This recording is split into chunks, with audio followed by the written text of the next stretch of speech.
Hello बच्चों, स्वागत करता हूँ मैं आज की इस नई वीडियो में। आज मैं आपको बताने जा रहा हूँ बहुत ही महत्वपूर्ण टॉपिक है।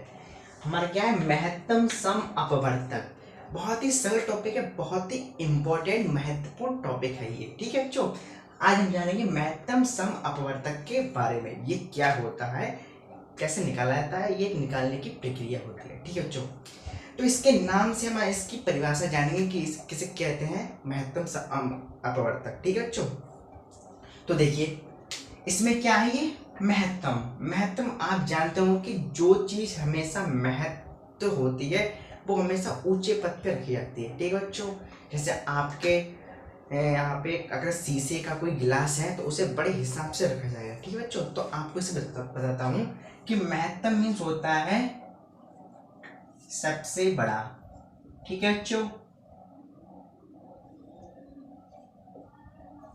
और सम में समान, आसान से आप दिख रहा है कि सम में समान, जो समान हो मतलब बराबर। ठीक है बच्चों, अब अपवर्तक क्या है? अपवर्तक मैंने आपको पिछली वीडियो में बता दिया। अगर नहीं समझ में आ रहा है तो आप पिछली वीडियो में जाके समझ सकते हैं। ठीक है बच्चों, तो अपवर्तक मैंने आपको बताया था गुणनखंड।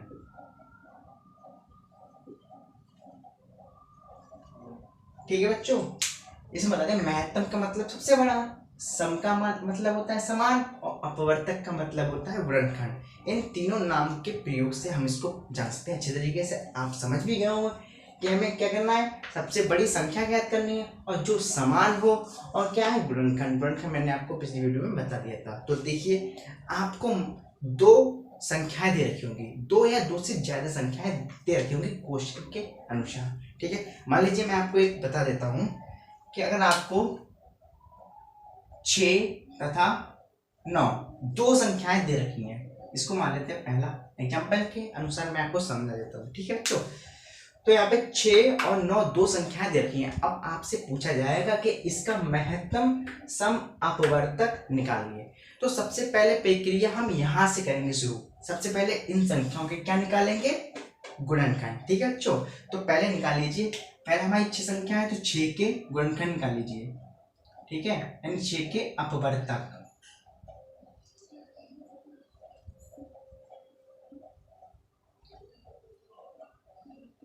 अपवर्तक मैंने आपको बताया था कि यह संख्या किन किन संख्याओं से पूर्णतः विभाजित हो जाएगी। ठीक है, चलो तो 6 संख्याएं किन किन संख्याओं से विभाजित हो जाएगी, 1 से कट जाएगी। ठीक है बच्चों, 1 से कट जाएगी, और किससे कट जाएगी, 2 से कट जाएगी। ठीक है बच्चों, 2 से कट जाएगी, और किससे कट जाएगी, 6, 3 से कट जाएगी, 3 दूनी 6, 3 से कट जाएगी, और किससे कट जाएगी, 6 से कट जाएगी, 4 से और 5 से नहीं कटेगी। ठीक है बच्चों, कर लिया है। ऐसे हमें 9 के साथ करना है। 9 को लिख लीजिए, 9 के अपवर्तक।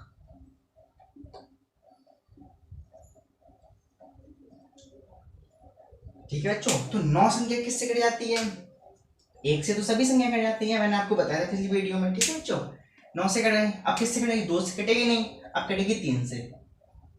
3 के 9 होते हैं। अब किससे कटेगी, 4, 5, 6, 7, इनसे तो कटेगी नहीं, सीधे कटेगी किससे, 9 से कटेगी संख्या। ठीक है बच्चों, 9 से।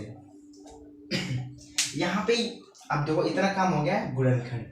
अब मुझे क्या देखना है, मात्रा ज्ञात करने के लिए, महत्तम सम अपवर्तक ज्ञात करने के लिए इन संख्याओं के जो गुणनखंड दे रखे हैं, इनमें देखिए समान समान गुणनखंड कौन कौन से हैं। देखिए 1 और 1 हमारा समान समान है, देखो। ठीक है, 2 हमारा ऊपर है लेकिन नीचे नहीं है, तो ये हमारा असमान हो गया। 3 देखिए, 3 हमारा हो गया है समान समान, ऊपर भी 3 है और नीचे भी है, मतलब ऊपर भी 3 है नीचे भी 3 है, समान समान में ले लिए। ठीक है, यहाँ तक हमारी प्रक्रिया हो गई है। ठीक है, पहले हमने गुणनखंड निकाल लिए दी संख्याओं के, और फिर समान समान देख लिए कि किन किन संख्याओं से ये घटती है, विभाजित होती है। ठीक है, अब हमारा ये वाला आया टॉपिक महत्तम। अब हमको ये देखना है महत्तम क्या होता है। तो देखिए यहाँ पे महत्तम मैंने क्या था, सबसे बड़ा। तो इसमें आप देख लीजिए इन दोनों में, यहाँ पे एक जो बराबर बराबर मिल रहा है, और क्या मिल रहा है, 3 बराबर बराबर मिला है। तो इन दोनों संख्याओं में बड़ी संख्या कौन सी हो गई है, 3। आपको दिख रही है क्या लिखा हुआ है, सबसे बड़ा। तो इन दोनों में सबसे बड़ा कौन है, 3 संख्या। तो वही हमारा क्या हो जाएगा, महत्तम समअपवर्तक।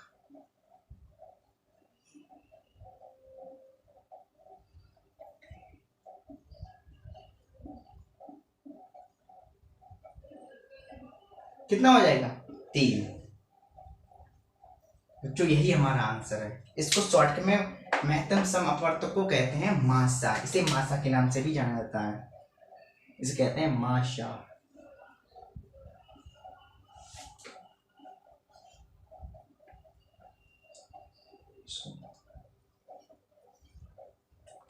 ठीक है बच्चों, इसको मासा के नाम से जाना। आई होप आप अच्छे तरीके से समझ गए होंगे। अब मिलते हैं अगली नेक्स्ट वीडियो में, तब तक जय हिंद जय भारत। ठीक है।